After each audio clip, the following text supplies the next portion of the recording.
කෙනෙක් කරුණු දක්වනවා ගල් අඟුරු කතාවක්. මේ ගල් අඟුරු කතාව බාල ගල් අඟුරු. අඟුරු නෙමෙයි බාල ගරු නියෝජක කතානායකතුමනි විපක්ෂයේ දේශපාලනය. ඒත් හැමෝම නෙමෙයි.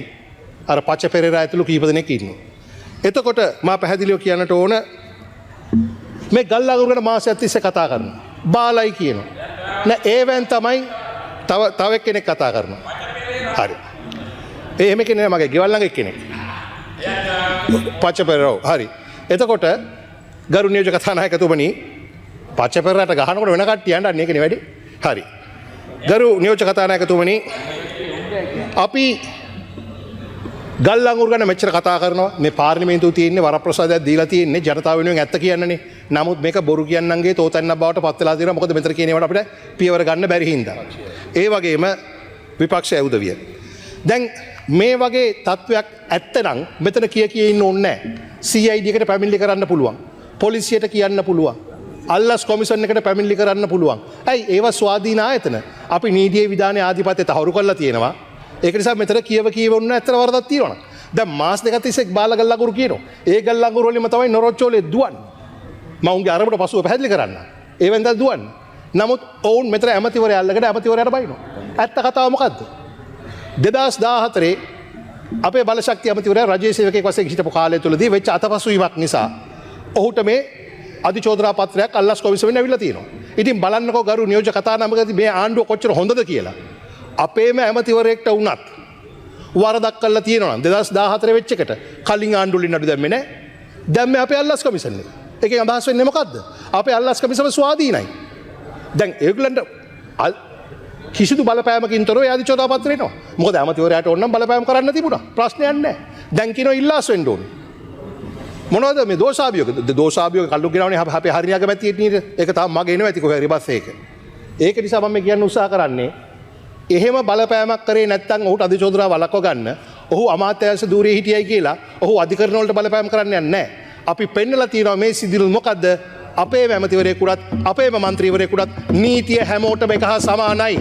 අන්න ඒ හින්දායි මම කියන්නේ පච පෙරේරා ඇතුළු සියලු දෙනාට බාල ගල් අඟුරු තියෙනවා නම් ගිහිල්ලා කොහරි පැමිණිල්ලක් කරන්න පැමිණිල්ල විමර්ශනය වෙයි.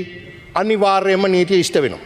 ඒ වගේම මේ කතන්දර කියන්න උත්සාහ කරන්නේ ගරු නියෝජක කතානායකතුමනි මේකලා දන්නවයි. Sometimes I wonder whether the person I referred to earlier use his lips to go home and kiss his wife and children.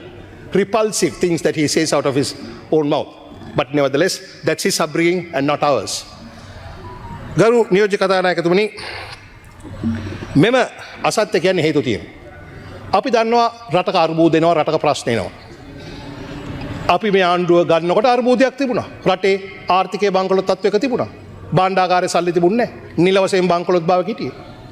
අපේ ජනාධිපති ඇතුළු කණ්ඩායම ඒක බාර අරගෙන දැන් බිලියන 7ක් දක්වා රිසර්ව්ස් වර්ධනය කරලා තියෙනවා. ආර්ථික ප්‍රපාතයේ ගොඩවිලි යම් ප්‍රමාණයකට ස්ථායීකරණය කරගත්තා. අපි අභියෝගයට මුහුණ දුන්නා. දිට්වා ආවා. බිලියන 4.2 ඩොලර් අලාභය මුහුණ දුන්නා. කළමනාකරණය කරා. දැන් ඉරානයේ සහ ඇමරිකාවේ යුද්ධයක් තිබෙනවා. ඒක නිසා අපිට නොසිතූ දේවල් වලට මුහුණ දෙන්න සිද්ධ වෙනවා. අපේ ආණ්ඩුවේ දක්ෂතාවය අපි පෙන්눔 කරන්නේ මේ සුමටව ගලාගෙන යන අවස්ථාවකදී නෙමෙයි. අපි නියම නායකයන් බිහිවන්නේ අපේ වැඩ අපි පෙන්න ගන්න වෙන්නෙම මේ අභියෝග මැද්දේ. නමුත් අපි දන්නවා ඉරානයේ ඉරාකයේ යුද්ධය සමහරු කියනවා අරම සූදානම් වෙන්න මෙහෙම සූදානම් වෙන්න. Deputy Speaker, we can't as policy makers we can't run around like a headless chicken. We have to perform our duties. ඒ බරෙන් ගන්න ඕන. ඒ වගකීමෙන් ගන්න ඕන. කලින් හිටපු කට්ටිය ප්‍රශ්න වලට මුහුණ දුන්නේ කොහොමද? ගඟවල් වලට මුට්ටි ඇතෑරියා. පැණි බිව්වා. එහෙම තමයි කලින් කට්ටිය ප්‍රශ්න වලට මුහුණ දුන්නේ. දැන් ඒගොල්ලෝ බලාපොරොත්තු වෙනවා අපි තේ වගේ පිස්සු නටන්න ඕනේ කියලා හිටා. ඒක වෙන්නේ නැහැ ගරු නියෝජක කතානායකතුමනි. මේ වන විටත් අනු කමිටු තුනක් පත් කරලා තිබෙනවා. මොනවටද? බල ශක්තිය බලන්න, අත්‍යවශ්‍ය ආහාර ද්‍රව්‍ය ප්‍රවාහනය පිළිබඳව බලන්න, අනිත් සියලුම ජනතාවගේ ප්‍රශ්න දිහා බලන්න අනු කමිටු හතරකින් වැඩ කරගෙන යනවා. Honorable Arshan Nanayakara, you have 2 more minutes. Thank you, Honorable Deputy Speaker.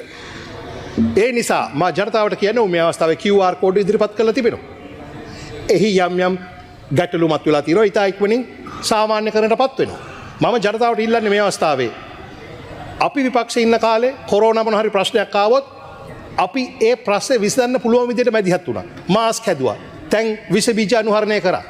ඒව විපක්ෂයක් වශයෙන් වැදගත් විදියට සහාය දෙමින් තමයි ආණ්ඩුවේ වැරදි තැන් අපි විවේචනය කළේ. දැන් එන විපක්ෂය එහෙම නෙමෙයි.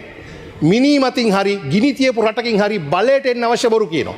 ඒකට හරියන channel කාරයෝ කීප දෙනෙක් පෙට්‍රල් පෝලිං වල මිනිසුන්ට මයික් කරලා කතා අහන්න ගිහිල්ලා ඒගොල්ලෝ කන් දෙක පිරෙන්න වදින බවත් අපිට පේනවා. මා ජනතාවගෙන් ඉල්ලා හිටන එක දෙයක්. ඔව් අර්බුදයේ තීව්‍ර වෙන්න ඉඩ තියෙනවා. අපි කවුරුත් දන්නේ නැහැ යුද්ධ ඉවර වෙන්නේ කවදද කියලා. නමුත් මේ ආණ්ඩුව ඊටාම හොඳට වගකීමෙන් යුතුව ඉතා ළඟින් තත්ත්වයන් නිරීක්ෂණය කරමින් යනවා. ඒ නිසා අපි ගන්න පුළුවන් සෑම පියවරම ගන්නවා නියෝජක තානායකතුමනි ජනතාවගේ ජීවිත පහසුවෙන් තියන්න. මොම් පෙන්වන්න හදන්නේ මොකද්ද? බාලගල් අඟුරු ආවා. දැන් ඔන්න ගල් අඟුරු වෙන්නේ නැහැ. ඔන්න හෙට ලයිට් කපනවා. ඒක තමයි පච පෙරරගේ බලාපොරොත්තුව. පච පෙරරට ඕන විදිහට අපි මේ ආණ්ඩුව කරන්නේ නැහැ.